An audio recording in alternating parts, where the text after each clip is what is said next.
지난 4일부터 일본에 대해 한국 첨단 소재 수출 규제가 발효됐습니다. 아베는 이번 수출 규제는 강제징용 배상 판결에 대한 보복 조치임을 인정했는데요. 21일 참의원 선거를 앞두고 있어 아베 노골적인 한국 때리기는 이어질 것이라는 분석이 나오고 있습니다. 이런 가운데 지난 4월 일본의 정치평론지 보이스 삼보와 포털 야후 재팬의 한 정치평론가의 칼럼이 게재돼 큰 반향을 일으켰는데요.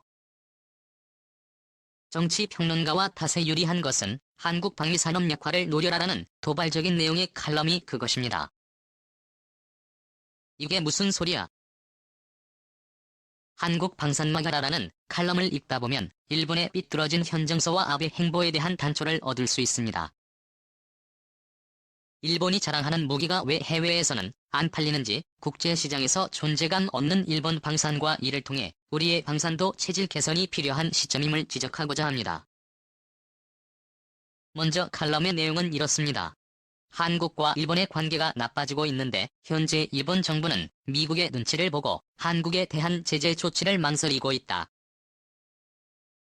이는 잘못된 것이며 당장 정치 경제적인 공격을 가하면 미국이 일본 편을 들어 한국이 사죄할 것이다. 이를 위해 이제 앞으로 적이 될 한국의 군사력이 일본에 위협을 줄 수 없도록 한국의 방위산업이 등장하지 못하도록 방해해야 한다.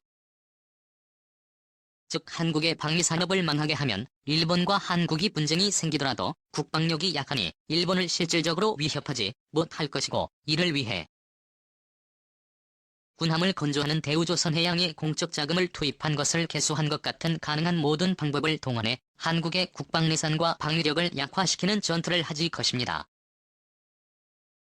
이 컬럼을 본 일본 누리꾼들은 한국산 무기는 짜고 품질이 나빠 비릿 덩어리 지극히 성실한 컬럼이지만 일본 내의 반일 단체 때문에 이런 정책이 진행되지 않는다, 이런 말을 하는 사람이 총리가 돼야 한다, 이런 칼럼 리스트에 대한 평과 칭찬 일색입니다. 그렇다면 이 칼럼은 논리적으로 가능한 것일까요? 결론적으로 일본의 방위산업은 그 역사와 규모 기술에 비해 처참하다 못해 안쓰러울 정도로 시장에서 존재감이 없는 상황인데요. 여기서 잠깐 무기 수출 금지 3원칙과 방위장비 이전 3원칙. 일본은 2차 세계대전 뒤 군사대국을 추구하지 않겠다는 의지를 표명하며 여러 원칙을 천명했습니다. 대표적인 것이 1967년 사토 에이사쿠 내각이 국회 답변을 통해 채택한 무기 수출 3원칙으로 무기 수출을 원칙적으로 금지한다는 것이죠. 사토 총리는 공산권 유엔 안전보장이사회 결의에 따른 금지국 분쟁 당사국과 분쟁 우려가 있는 국가에 대해 무기 수출을 하지 않는다는 무기 수출 금지 3원칙을 발표했습니다. 2014년 4월 아베 신조 총리는 무기 수출 금지 3원칙을 폐기하고 방위장비 이전 3원칙을 수립했습니다. 즉 국제적 공헌을 할 수 있고 자국 안보에 기여한다면 엄격한 심사를 거쳐 수출을 허용한다는 내용인데요.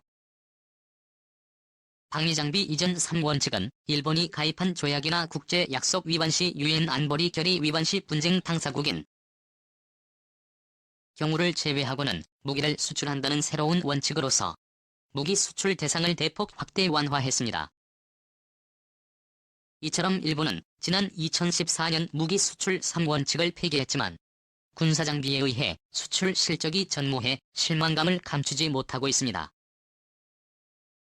니혼게이자이 신문의 보도에 따르면 최근 5년간 방위장비의 국제 공동 개발이나 해외 수출이 진전되지 않아 실적이 제로입니다.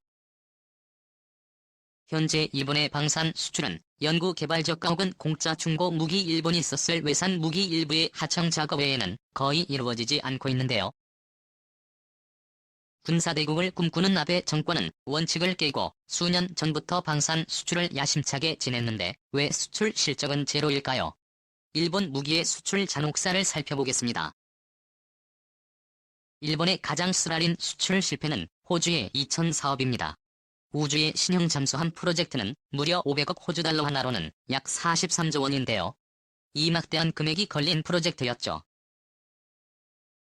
호주는 넓은 영해에서 순찰 임무를 수행하기 위해 평균적인 디젤 전기 추진 잠수함보다 훨씬 큰 4,000톤급 내외의 대형 잠수함을 요구했는데요.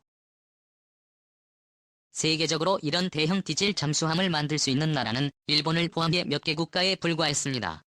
하지만 일본은 여러 가지 악재와 실수를 저질렀습니다.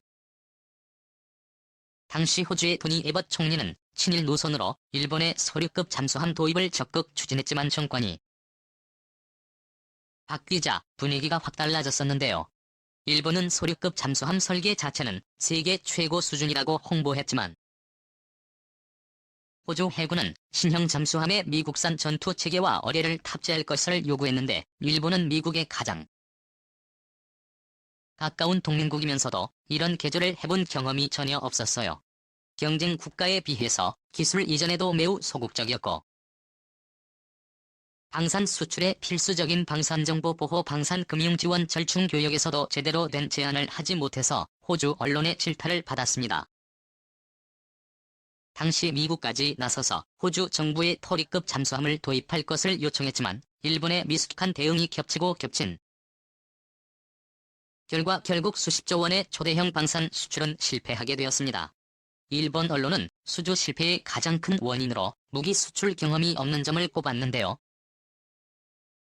심지어 방위성 관계자는 사상 첫 무기 영업이라서 호주 중 누구에게 영업을 해야 하는지조차 몰랐다고 털어놨습니다. 일본이 수출을 위해 민무기 중 유투수상비 행정이라고 있습니다. 해군 또는 해양경찰이 운영할 수 있는 수상비 행정 중에서 투는 헬기보다 속도가 빠르고 탑재량도 많아서 먼바다의 수상사고를 구조할 때 유용하게 쓸 수 있죠.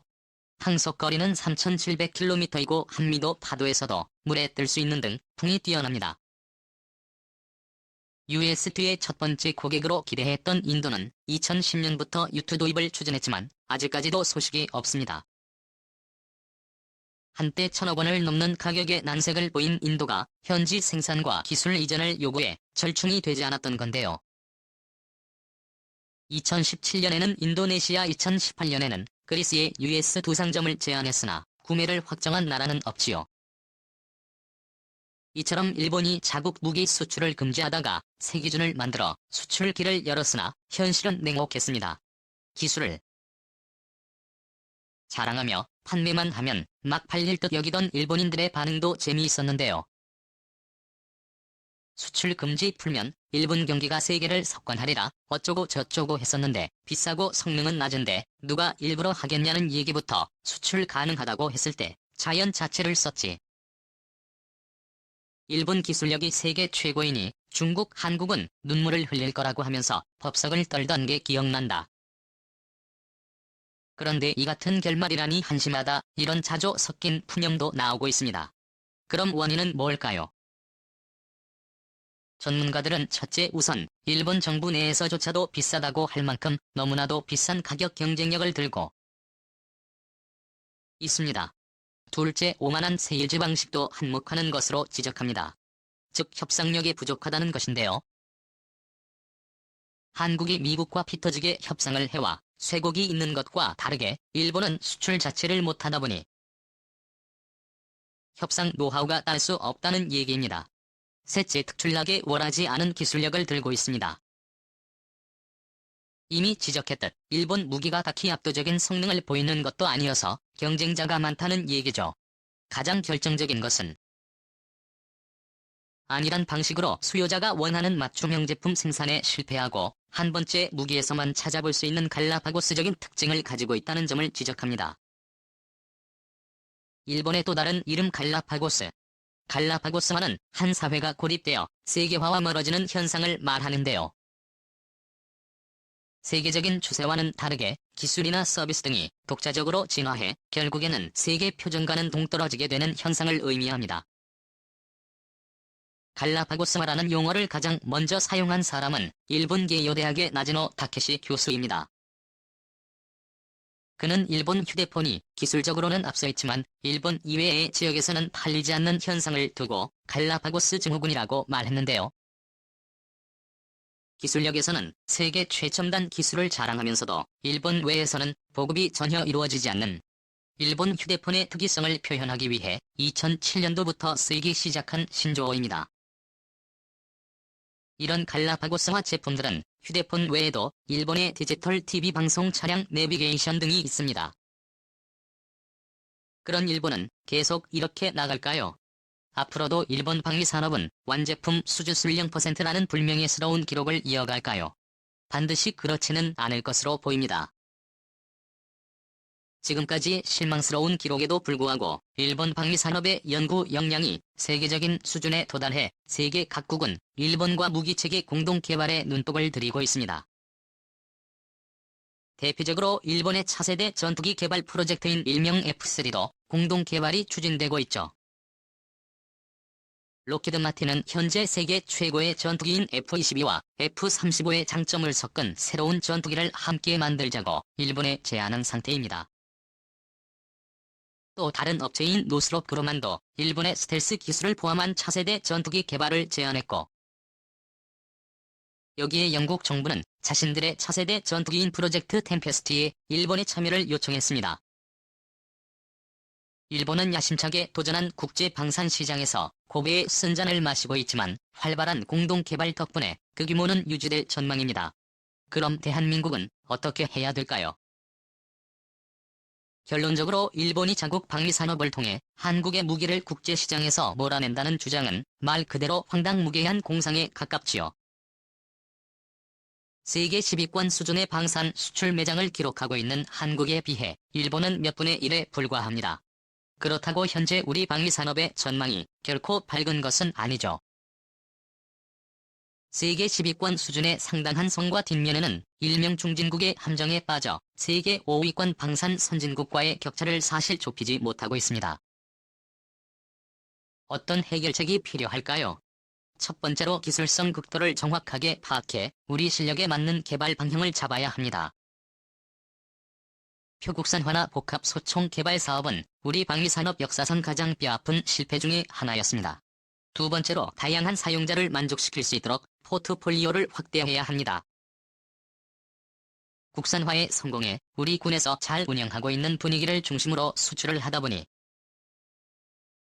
50톤 크기의 K9 궤도용 자주포는 있지만 차륜형 자주포는 한국군 수요가 없어 포트폴리오에 빠져 있습니다. 마지막으로 국제 공동개발 프로젝트를 적극적으로 추진하고 방산협력 역량을 늘려가야 합니다.